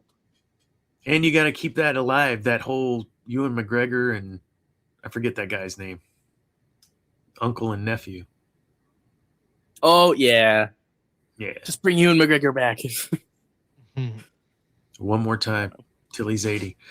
So that's one I'd like to see. Some sort of Starfighter, something from that era, expanded on, and characters like Wedge brought in. If they're done in a way that's respectful, you could even hand off the baton. And I guess that's what I was getting at after episode 9. 5 years later, he's just there to, we faced this when we were at the Battle of Tanab, or whatever. I don't know. Because Poe would be the character, right? To give it off to. Like maybe you're looking at a Maverick type situation where Poe is now aging out and he's having to lead and instruct. Yeah, and you have it's only 5 years after, but yeah. That was one of the things in this last movie I'm watching now with The Last Jedi. where yes, they kind of hurt Poe's strength as a leader in that movie a little bit. His masculinity, they emasculated him. Yeah, to use Cam's word. You gotta call it like you see it, man. You got to call it like you see it. But I know they were trying to show a growth opportunity for him and then show him grow. And I'm always down for that. But they totally mishandled it. They made him look like a wimp and not someone strong and realizing his wrong in a very strong manner. And that lightens that lesson to learn in that story. Not only does it emasculate him, it lightens that piece of learning, and it sucks. So I think they could use that. I think they could do that and bridge that gap. And now you're letting us care about these characters that are the newer characters like Poe. You're transitioning, and whatever new Ryan Gosling, whatever that new character is. Now you've got, Wedge trying to say you got to be patient with him. You've got to teach him. Remember, you were this hothead kid. Those tropes, right? We know those tropes exist in all these Starfighter or Airfighter series. So let those tropes live and tell it from a Star Wars perspective. I'm totally down with that. So what if hypothetically, hear me out. What if Ryan Gosling, okay, just hear me out. What if he plays a clone, kind of like a duplicate? Blade Runner 2048. Oh yeah, okay, duh. That was a good movie. Sorry. What are you talking about? Oh Jesus, here we go. Another franchise with both Han and Ryan. Oh yeah, there is. Harrison Ford, yeah. What would you like to see? From the legend. Good. There's a couple. I mean, they kind of already did Kyle Katarn with Cassian Andor. Cassian, yeah. So, Loki, hear me out. If we're gonna get this new Rey, she's building her Jedi Order. What if we get a little Kip Duran? Ooh. Why do I know that name? What was that from? What book was that from? He is one of the Luke's pupils in the Jedi Academy trilogy that falls under Exar. I don't know it. Exar. Yeah. That's why I don't remember it. I skipped it.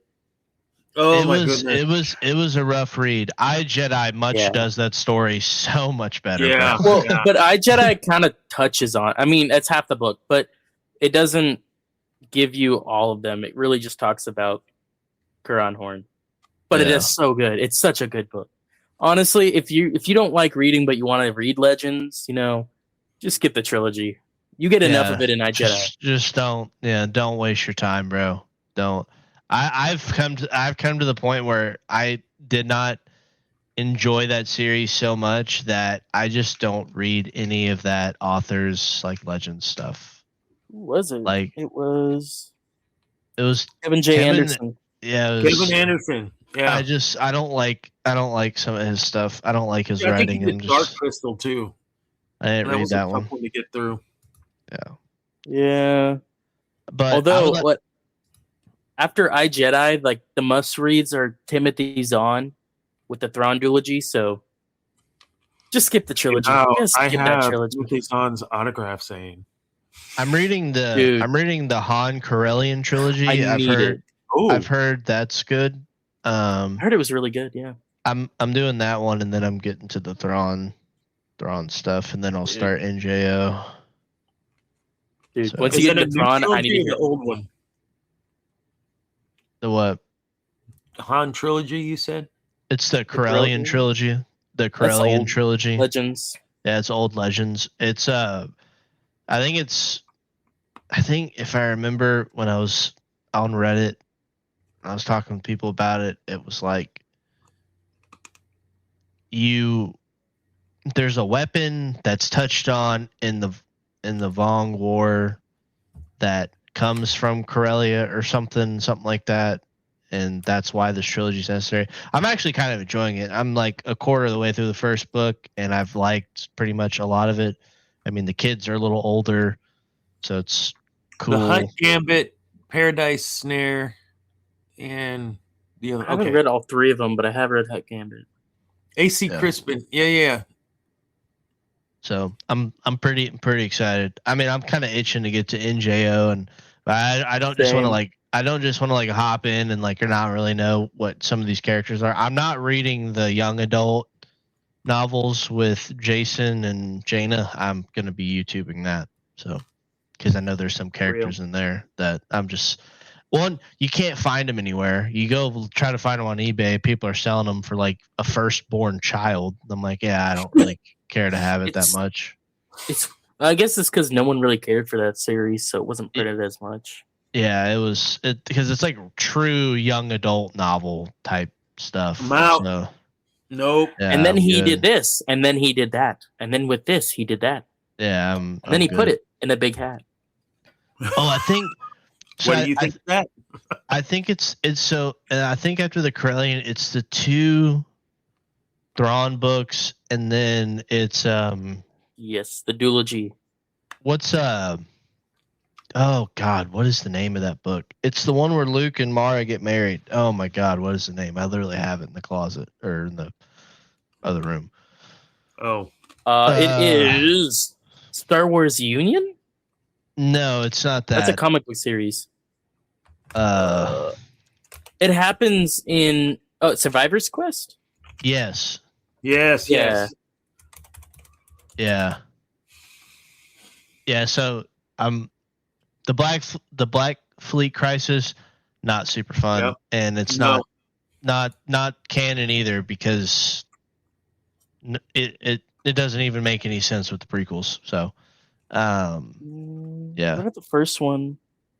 It's Survivor's Crest. R.A. Salvatore starts in JO, and then it's Dark Tide. Yeah. Bro, I started that book by R.A. Salvatore and finished it and decided I was not going to continue down that 20 novel series or whatever it was. I mean, these authors, I have not read at them. War. Huh? These authors are insane, though. Salvatore, the authors in that series Stackpole, James Luceno, yep. Dang. I just want to let y'all know we peaked at 16 viewers at one point. Oh my goodness! Hell yeah! This is a great show. Shout out to everybody. Shout out to everybody, and we'll put your comments. You want to comment? We literally didn't talk about Star Wars for the first 30 minutes of the show too. No, we didn't. So don't be bait and switch. And for all my Thrawn lovers, don't forget, read this book. Good book. Yeah, I have all the chapters marked out. Bro, if you are a Star Wars fan, you need to listen or read or both. Honestly, listen. Mark Thompson does such a great job with everything. Honestly, man, you don't need Star Wars. Listen to the book, dude. It's a good book, man. It's a good trilogy. If there's any books to listen to, even if you don't like old Star Wars, the new Thrawn stuff. Mm-hmm.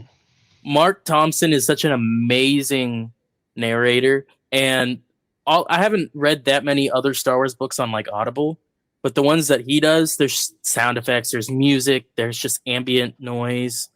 It puts you into the story. It's so good. And the Revenge of the Sith novel. Always recommend that one. Amen. Audible have it? Yeah. Oh, dude, I'd buy it for you right now. If you ever need an Audible with a lot of books, let me know. I have a lot of Star Wars books, mostly Thrawn. Thrawn. Looking at the Legends timeline, I know there's games and stuff, but if you just look at the books of the Old Republic, and and just how little books there are, but how fire each one of them is. I mean, that's pretty impressive, bro. You have 1, 2, 3, 4, 5, 6. I mean, Knight Errant. Specifically, Old Republic. Revan, Deceived, Fatal Alliance, Annihilation, Path of And then the Destruction. then the Duel main 2. trilogy. Listen, if Yeah. they are just 7 freaking books. messing with me on this damn game, and that's not Bastila at the end of that freaking trailer, I'm gonna do bad things. Do you really want them to bring in Revan again? Like, truly, with how they have a big history of a lot of Legends characters not going so well. He's probably Thrawn not is about the only he's good one. He's probably not even like, they probably won't even be in a relationship. They'll probably go a different route with Revan. No, Revan will be a that's what I female. want to know. I want to see what that is. They're gonna They can't- gender swap. They're gonna can't- keep them getting married. They're going to do all of this, which is just so extra. When I just want a good story. They can't help themselves, bro. I hope not, man. I hope not too, but I mean, we're literally like in everything, bro. Like we're kind of just getting proven right. So, Okay, so video games. What happened to Eclipse? I heard it's still on, but do we know when? Last I saw, it was like into 2025. But that, And they still have the website open. I am surprised. yeah, they do. I'll believe it when I see it, man. There is nothing. There's just no updates on the website, at least. No, yeah. Here's the website. Oh, I'm not sharing. Hold on. Oh wait, I see something on Reddit. There we go. They Yeah. explain the game is still in development as they announce the new multiplayer title. Who's making it? That is a great question. Let me scroll all the way down. Quantic Dream. Quantic Dream. Do you Yeah, remember way the down. trailer? Yeah, that doesn't Yes. sound super promising. Oh, they've done Detroit Beyond Human. Okay, I can see it. See if we can get pinged for this. And your This was ping. the trailer that got everyone excited, but no one knows what the hell we're watching. Yeah, I mean the only like really good game in my opinion that they made was Detroit Become Human. I don't know that. It's a really good game. I do recommend Do we even know what this is about? it. High Republic. I think it's supposed to be at the start of it. I don't know.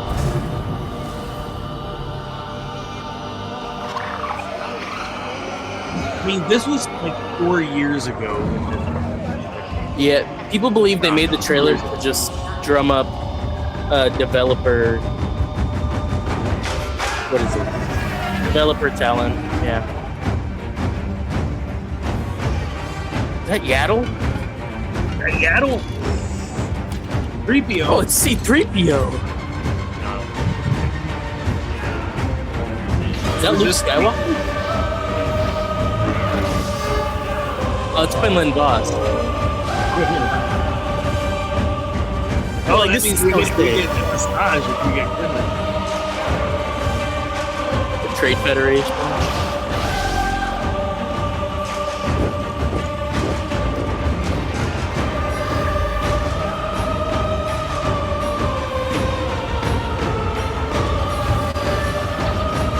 Yeah.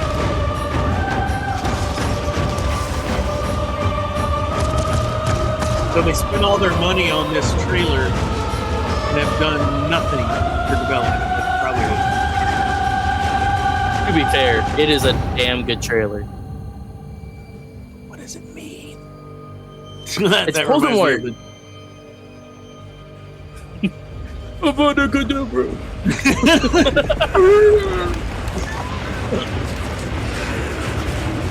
Darth Scion?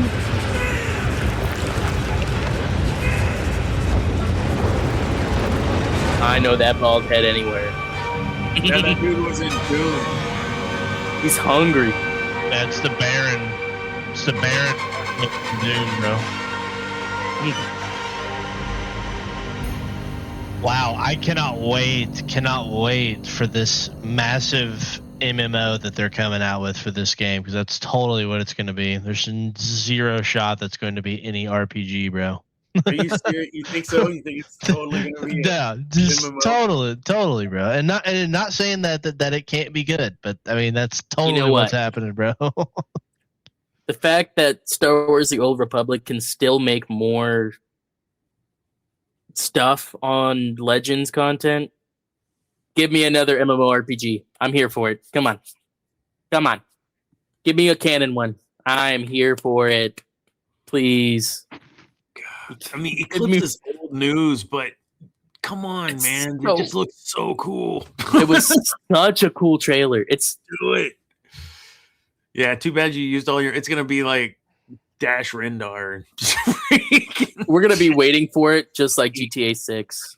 Zane and I might have grandkids by the time that game comes out. Man. Speaking of MMORPGs that I just brought up, totally. Can I just say how insane it is? They're still putting out like story content for Star Wars: The Old Republic. Like Malgus is still in here. He is still the villain. That game is popping, brother. Hold on, let's see. Dude, it's so much fun. 190 subs. That's it, man. Nah, it is more than that. Where do you go see players zero, game, bro? I actually bought the deluxe whatever to get in 2 days before or whatever, and oh god, I was so excited, and everything was crashing. It sucked. The servers couldn't handle the load. It was amazing though, man. That game was so cool. And that's the game I think I got you into to get you into MMORPGs, right? Yeah. It is an amazing game is what it is at the end of the day. Where's the active player list? Do you have to go on like Safari, or does it show it on Steam? It should show it on Steam. I'm trying to figure out what list I put it under. This guy's got, looking at the reviews, this guy's got 1,084 hours, bro, on it. Bro, go see your family. I have over 1,000 hours.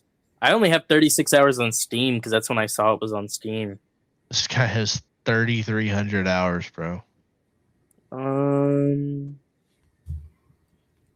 Where do I see this? I don't even know how to see. Oh, no. The Reddit says it's about 4 to 5K on average. Which honestly is not that bad. That's crazy, bro. Right now, currently, there are 4,056 in-game. 19,000 people have played the game today. That's not a lot of people. I don't know.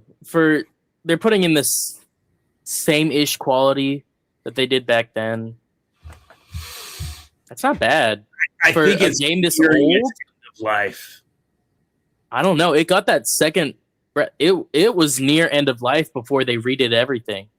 Yeah. Added a bunch more story, and because they really, a lot of people didn't like Night of the Fallen Empire or whatever it was. But this new stuff's really good. If you listen to me, EA, if you're listening to me, please. We yearn for Battlefront 3, bro.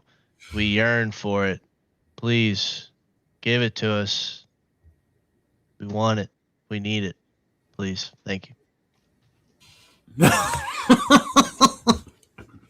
Yes. Battlefront 3. I'm down. Yes, we yearn for it. Bro, I still need to mines. The children definitely yearn for the mines. Bring back child labor.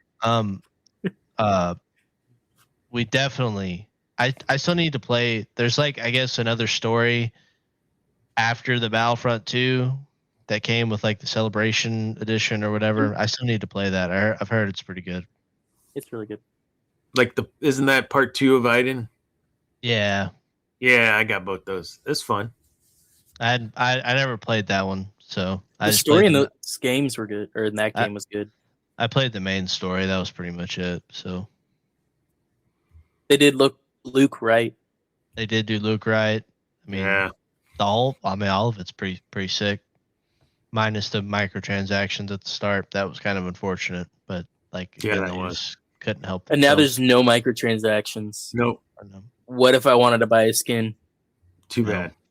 I've got tons of these coins. I don't even know what the hell to do with. You buy skins. I think you can roll for Clone Trooper skins if you don't want to buy them all. It's like it's like Halo Infinite right now. Like, I mean, they finally make the game like in its probably one of its better states, and they do all the right things for the community in terms of giving people access to your content without them getting into, hundreds of dollars of credit card debt. Because we know people aren't paying their credit cards, and you can't lie to me because statistics show it. But it's like no one cares anymore. They're already on to the next slop. So,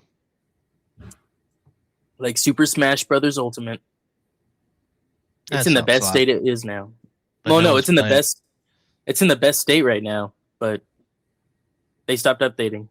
Yeah, it's kind of sad.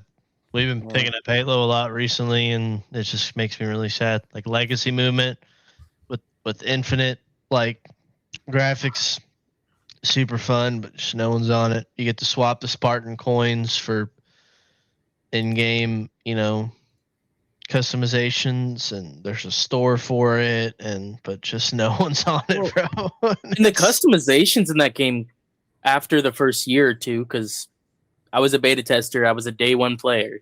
Yeah, they got good after a year or two. The UI still absolute dog shit. Oh yeah. Every time I try to load a character, it takes 20 minutes, no matter if I'm on my Wi-Fi here, I'm on the internet home. You better not try to equip anything while you're loading into a match, because you're not getting that shit on your Spartan, bro. No, I think my game crashed once doing that. Yeah. It just is so much. The moral of the story of tonight is, man, the people yearn. Yearn for good content and the minds. They yearn for good stuff. Yeah. If you give good stuff, the people will pay whatever. Just give good stuff. Yep. I mean, look at, what is it, Silk Song? That game came out, crashed the Steam store. That never happens. This Arc Raiders game. It was a game, $20, $30 game. This Arc Raiders is what, like $40? People are playing the hell out of that game. Yeah. When Helldivers 2 got big, people were playing that. Exactly. For democracy. I mean, people yearn for good games. That's an amazing quote. Good content. They yearn for good content. That's what he said. And I agree. It sucks that some of the content that we're getting, and it's going to always be hit or miss, right? And let's be real. We romanticize the old days. We all do. And so, yes, and maybe some of it is the prequels don't look so bad up against the sequels. So we romanticize how good the prequels were. But no, honestly, I think if they're moving the content along in a fashion that touches on the past but bridges to the future and not just kill the past, ultimately, like you said, Zane, the Old Republic, that was a brand new world with zero connection to the closest KOTOR, and that still takes place 300 years before or something. So you can do it if you do it well. You can create something new without any connection. You chose to Disney chose to use those people in connection, those legacy characters, and you did them bad. It's easy to Monday morning quarterback this kind of stuff, but it is what it is, man. Sorry, Disney. I have a question for y'all. Do you think this is a Star Wars / Disney thing, or do you think this is a thing that's happening in a lot of media nowadays? Because from what I've noticed, when you talk about that, you look at Marvel, and Marvel's just been, in no better words, shitting the bed. That's just how it is. You look at video games like Call of Duty, horrible. You look at Assassin's Creed. I mean, yes, I loved Odyssey. Yes, You know, Shadows was okay. The one before it was okay. It's no AC2. We're not getting the same kind of content as we used to. And we know they're capable of doing it. They've done it multiple times. You know, we've gotten Ragnarok after some pretty weird misses. We had Endgame. I mean, Endgame was a great movie. I think Moon Knight was a really good series. I think Eternals was a good movie. Shang-Chi was a breath of fresh air. That was fun. Then we get weird series like Falcon and Winter Soldier, like She-Hulk, all this stuff. They come out with Loki, which is amazing. Not everything's going to be a hit, right? Like you're going to have some misses, and I think we're forgiving of it, we as fans, but the way in which those failed or that they missed is not the way that the Acolyte missed. It's totally not the same, and we're not going to get into it because we already have. But when you're missing in that way, that hard, you're swinging for the fences, and you're totally not even guessing the right pitch, man. And I think that the risks that Marvel has taken in some of the shows that they've done, yes, they were doing some not fan service, but decision maker service, political service in some cases. And in doing so, they did lose some support as well. And I think the lesson for them is you're making decisions because you think they're going to make you money. You're not making decisions because the creativity drives you to those decisions. There, yes. I said it. I think that's what I'm trying to get at in all these. The creativity is not driving your success. You're trying to drive success through another means and pushing. So at some point, swinging for the fences on a basketball court. Yes, exactly. That's perfect. Oh, man. No, it's real. I mean, you look at all the horrible year that Marvel had, and then they made Deadpool 3, which Deadpool 3 didn't try to pander to any one audience. They just did their own thing, and they did it well, and people liked it. Yep. You know? You knew what to expect, and we talked about that with Skeleton Crew. You knew what to expect. Acolyte, you did not, and that's, well, we kind of started to during the press tour. But when you make those decisions, you're going to isolate and alienate a large chunk of your fan base. We are almost at 2 hours. I know we started late. Spooky had to point that out, or no, Shadow, Eris Corban had to point that out. We were late when we started, but that's okay. It's because we were talking in the pre-show about silly stuff like an old podcast I did and the After Dark music that we had custom made for us. It was brilliant. Yep. But Andrew, sorry we lost you, man. I dig the hair. Well, brother. Got to throw that out there. I dig the hair. We're just grieving on you, man. It's all good. Any? Sorry, it was a misclick.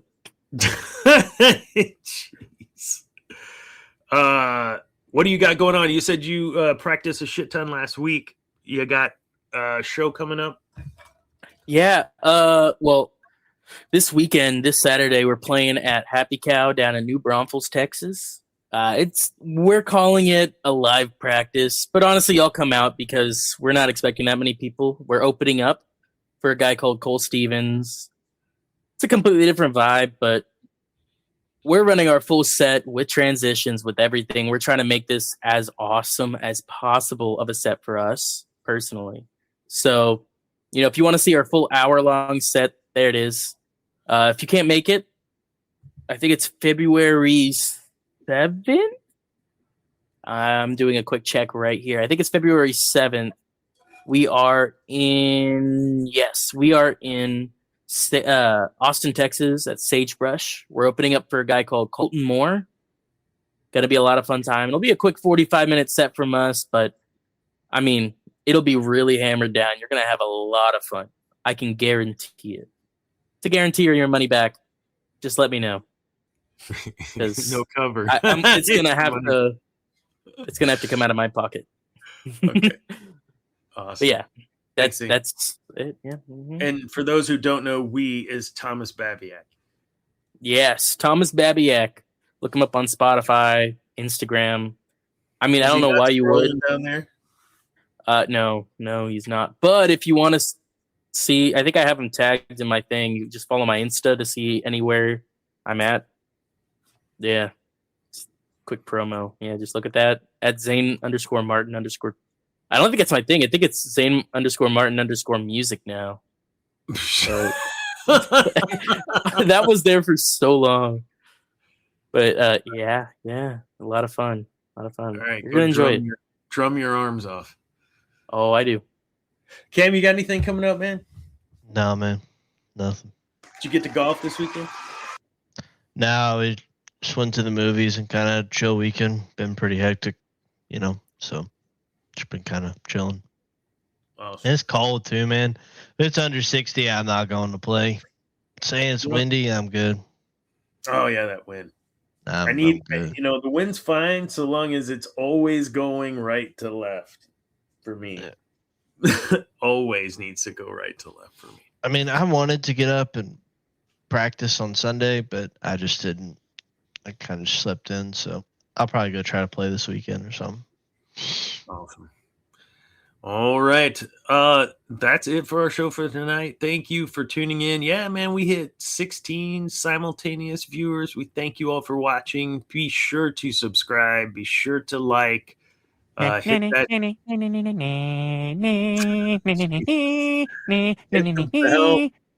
So that you know whenever we're going live, which is every Tuesday at 8. This was show 102, and we have been on air for a little over 2 years, so you get a show almost every week. I don't know what we'll talk about next week, but we'll figure it out. Thanks for your input. Thanks for the comments. Thanks for your engagement. And again, bye, Andrew. Sorry you couldn't hang for the rest of the show. Thank you, Eris or Shadow, for joining us tonight as well for so long. And for the rest of you, always remember, peace is a lie. There's only passion. Good night.